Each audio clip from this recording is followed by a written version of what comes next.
इस कार्यक्रम के पुण्यार्जक हैं श्री राजकुमार जैन जी की पुण्य स्मृति में श्रीमती अंगूरी जैन, पुत्र पुत्रवधू सीए पीयूष जैन, सीए दीपाली जैन, पौत्री गौरान्वी जैन बड़ोदरा, पुत्र पुत्रवधू सीए प्रियंक जैन, श्रीमती दीप्ति जैन, पौत्री पौत्र ईवा जैन, निवान जैन मास्को, पुत्री दामाद सीएस प्रियंका जैन, श्री पंकज जैन, दोहित्री दोहित्र निष्ठा जैन, मानविक जैन भोपाल, सासुमा श्रीमती प्रेमलता जैन बालाघाट।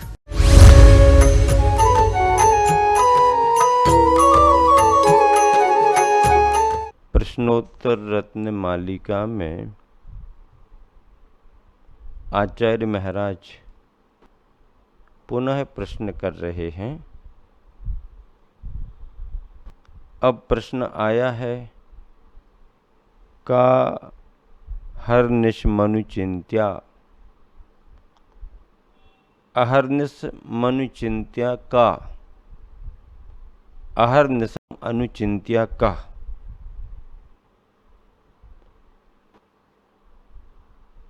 पहला प्रश्न है, अहर्निश किसका चिंतन करना चाहिए?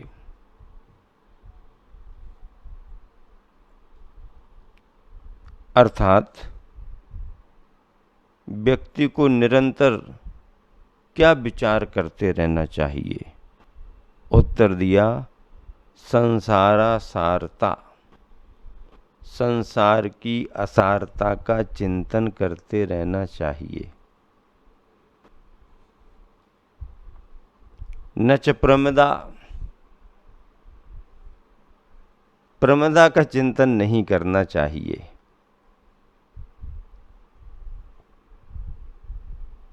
पिछले श्लोक में भी तो यही कहा था, परधन परयोषित, इनसे उपेक्षा रखनी चाहिए।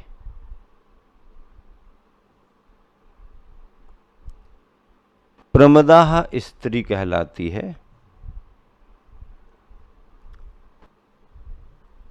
उसके चिंतन का निषेध किया गया है। उसकी ओर ध्यान ना जाए। अगर कोई योगी साधक अपने ज्ञान बल से निर्विकार और वीतरागी परिणामों से चिंतन भी कर ले तो भी कर्म बंध का कारण नहीं होगा, क्योंकि वैराग्य का भाव समाया हुआ है।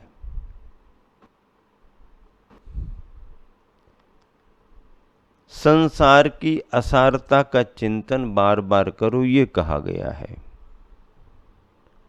अब संसार की असारता का चिंतन करो तो संसार का स्वरूप भी तो समझना पड़ेगा। संसार का स्वरूप ऐसे ही थोड़ी समझ में आता है। संसार को व्यक्ति संसार मान कहाँ रहा है? आचार्यों ने तो कहा कि संसार तो ये जेल खाना है, परिवार जो है कैद खाना है, बनीता बेड़ी है, परिजन रखवारे हैं। अब कह तो दिया कहने वालों ने, लेकिन ऐसा महसूस किसको हो रहा? कोई गृहस्थ को ऐसा लगता है कि बनीता बेड़ी है, बेड़ी यानी सांकल पाँव में बंधी है, परिजन रखवारे हैं, ये पहरेदारी कर रहे हैं। ऐसा किसी को लगता है क्या? अगर लगता है तो ठीक है, और नहीं लगता तो भी संसार का स्वरूप ही नहीं समझा। आचार्य उमा स्वामी महाराज ने तत्वार सूत्र में कहा, जगत काय स्वभाव हुआ संवेग वैराग्यार्थम। संवेग और वैराग्य की प्राप्ति के लिए जगत और काय के स्वरूप का चिंतन करना चाहिए। जगत यानी संसार, तो जगत का स्वरूप क्या है? जगत का स्वरूप तो यही है कि कोई तन दुखी, कोई मन दुखी, कोई धन दुखी दिखे या संसार में सुख सर्वदा नहीं काहू को दिखे। सब प्रकार के सुख यहाँ पर संसार में शायद ही है किसी को मिल पाए, अन्यथा कोई न कोई दुख बना ही रहता है, कोई न कोई विकल्प बना ही रहता है। बाधाएं हैं, प्रतिकूलताएं हैं, अविश्वास है, अज्ञानता है, अनीति है, अन्याय है, यही तो संसार है। और इन्हीं भावों पर तो संसार टिका हुआ है। इसीलिए ऐसे संसार का बार बार विचार करना चाहिए। क्या ऐसे संसार का बार बार विचार करना चाहिए? अहर्निशम अनुचिंत्या का संसारा सारता, संसार की असारता का चिंतन निरंतर करते रहना चाहिए, निरंतर करते रहना चाहिए। आचार्य समंत भद्र महाराज जी ने सामायिक करने वाले साधक के लिए कहा है, क्या कहा है? असरम असरण अशुभ मनित्यम। कैसा विचार करो? संसार को असरण के रूप में विचार करो। असरण शरण, संसार असरण स्वरूप है, संसार अशुभ है, संसार असुचि है। इससे विपरीत अर्थात शरणभूत, शुभ और पवित्र हमारा आत्म तत्व है। मोक्ष इससे विपरीत है। जैसा संसार में स्वभाव है संसार का, वैसा मोक्ष का नहीं है। मोक्षस्तद विपरीतात् मेति ध्यायन्तु सामयिके। मोक्ष इन भावों से, इन अवस्थाओं से विपरीत है। अर्थात मोक्ष शरणभूत है, मोक्ष शुभ है, मोक्ष पवित्र भी है। सामयिक में ऐसा विचार निरंतर करते रहना चाहिए। अगर आपने ऐसा विचार संसार के बारे में किया तो संसार से आपका लगाव घटेगा, मोह का संस्कार क्षीण होगा, आत्मा की ओर आपकी अभिरुचि बढ़ेगी। देखो, तीर्थंकरों के वैराग्य के कारणों में भी खिलता हुआ फूल वैराग्य का कारण नहीं बना। क्या कहा? खिलता हुआ फूल वैराग्य का कारण नहीं बताया।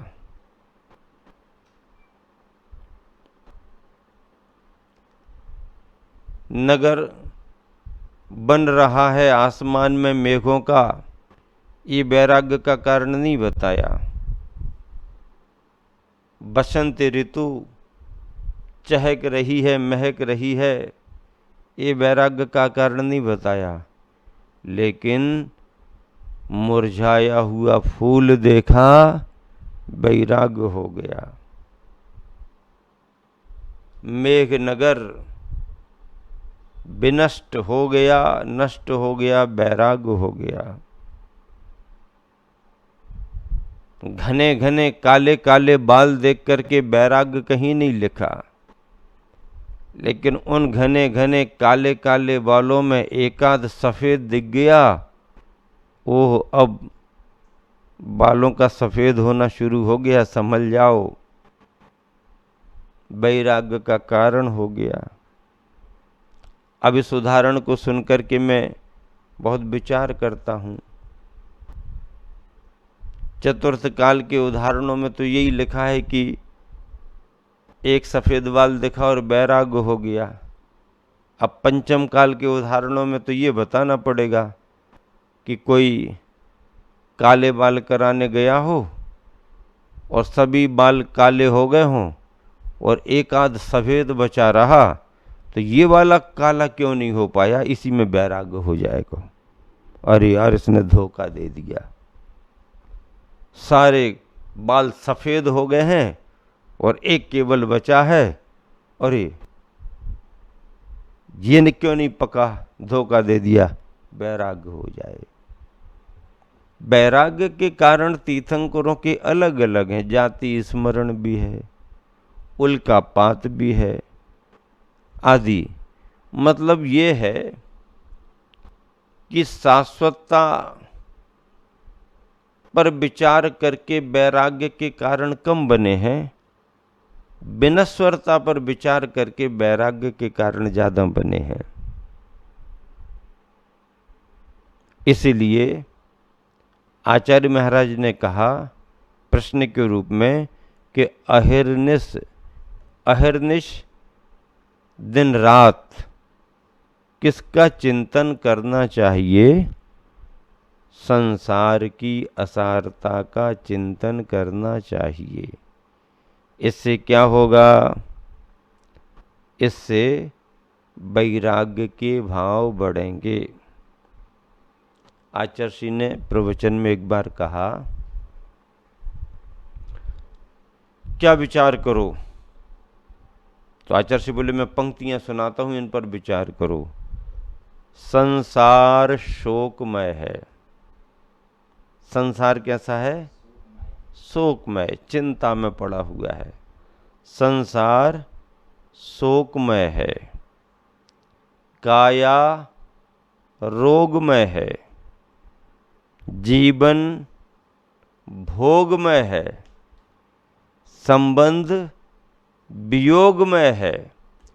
इसलिए तो हम सन्यासियों का जीवन उपयोगमय है। हम सन्यासियों का जीवन उपयोगमय है। क्यों उपयोगमय है?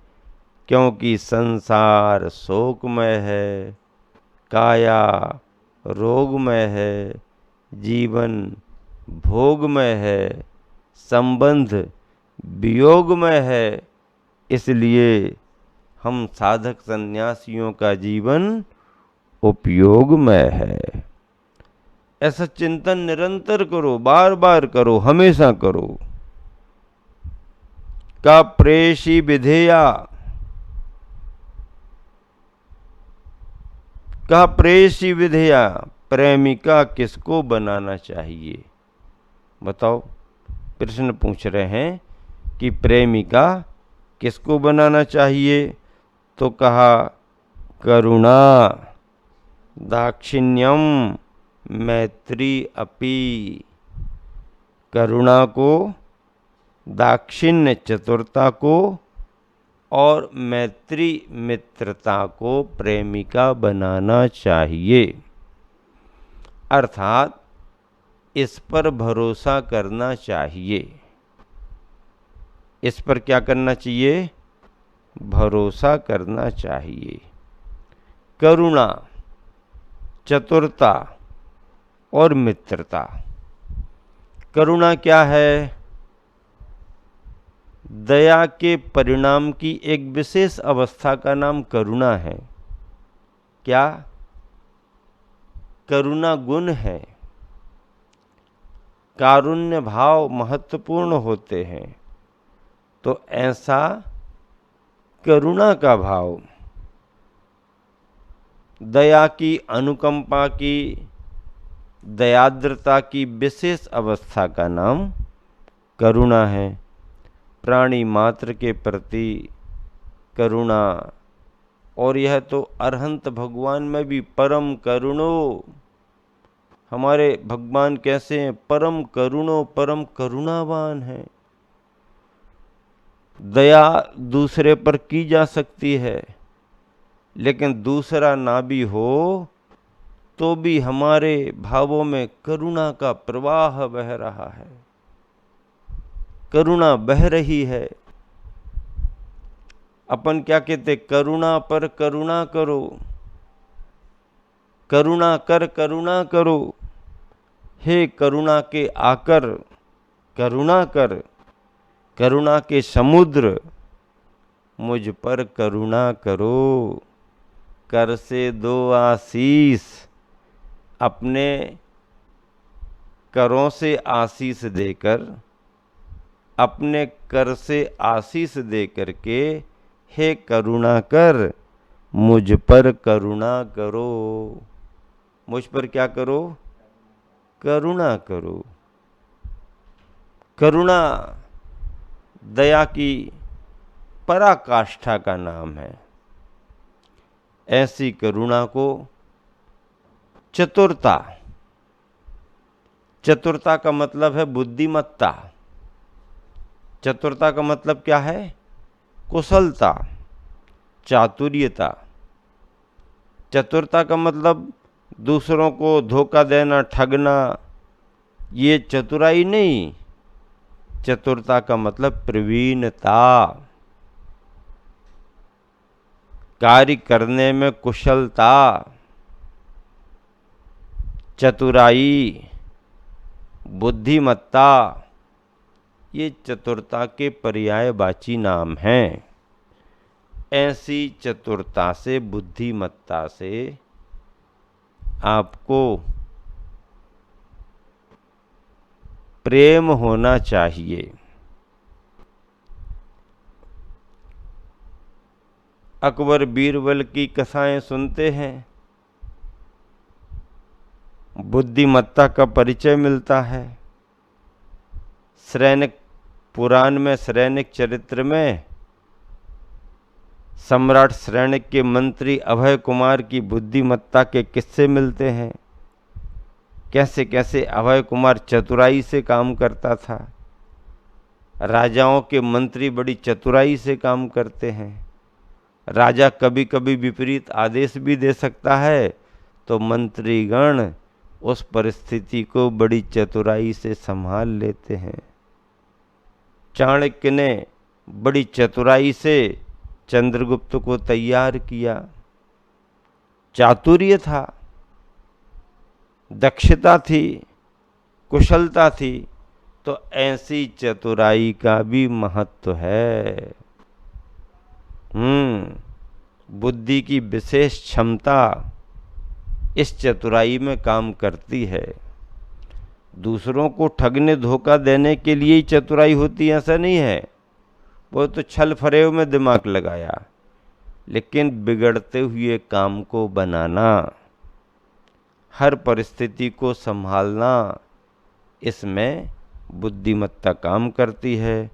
और मैत्री अपी, मित्रता की भी, मित्रता से भी प्रेम करना चाहिए। क्या प्रेयसी विधेयो, अब कौन सी प्रेयसी है? करुणा, दाक्षिण्यमपि मैत्री। करुणा है प्रेयसी, दक्षता है प्रेयसी, और मित्रता है प्रेयसी। इनके प्रति लगाव होना चाहिए, प्रेम होना चाहिए, और निरंतर संसार की असारता का चिंतन करते रहना चाहिए। असारता का चिंतन करो तो समय सार प्राप्त होगा। असरण मसुभ मनित्यम, दुख मनात्मान माव सामी भवम, मोक्षस्तद विपरीतात मेति ध्यायन्तु सामयिके। ऐसा चिंतन सामयिक में करते रहना चाहिए।